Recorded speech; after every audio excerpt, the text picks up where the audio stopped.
Jenderal pun dibikin mundur. Inilah sosok wanita kebal pas pampres yang bisa langsung mendekati Jokowi.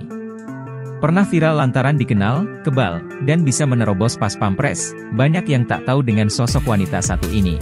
Sosok wanita yang bisa langsung mendekati Presiden Jokowi ini tanpa harus izin dan tidak dihalangi atau dihadang oleh pas pampres. Ternyata sosok penting dalam setiap kali kegiatan Presiden Jokowi.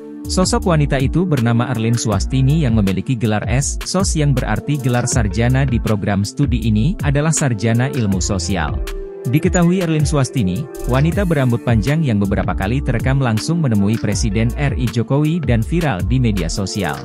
Bahkan, Mayor Teddy yang mendampingi Prabowo Subianto pun tak bisa mengadang Erlin.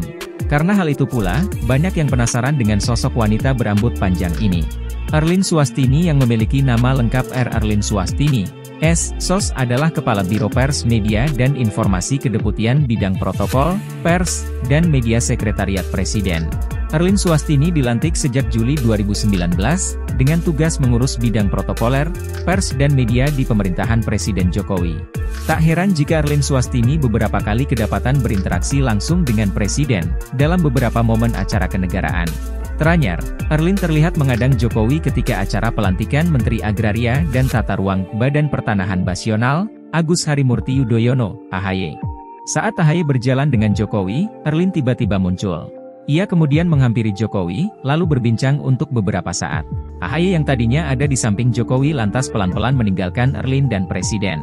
Begitu juga saat Erlin kedapatan menemui Presiden ketika acara penyerahan pesawat C-130J-30 Super Hercules dari Kementerian Pertahanan kepada Kepala Staf Angkatan Udara, Kasau, Marsikal Fajar Prasetyo, di Lanut Halim Perdana Kusuma, Jakarta, Rabu, 24 Januari 2024, lalu. Saat itu, Erlin berlari ke arah Jokowi. Lagi-lagi tak ada yang menghalangi. Bahkan, Erlin terlihat berbincang dengan Jokowi, sebelum akhirnya diteriaki awak media yang ingin memfoto Jokowi dan para jenderal TNI yang ada di lokasi acara kala itu. Karena jabatannya itu pula, Erlin pun leluasa menemui Jokowi tanpa dihalangi anggota Pas Pampres. Adapun tugas Erlin Swastini sebagai bagian dari Biro Pers Media dan Informasi Sekretariat Presiden dalam surat keputusan Presiden. Salah satunya yakni penyelenggaraan keprotokolan atau acara perjalanan kegiatan Presiden dan atau Ibu Negara.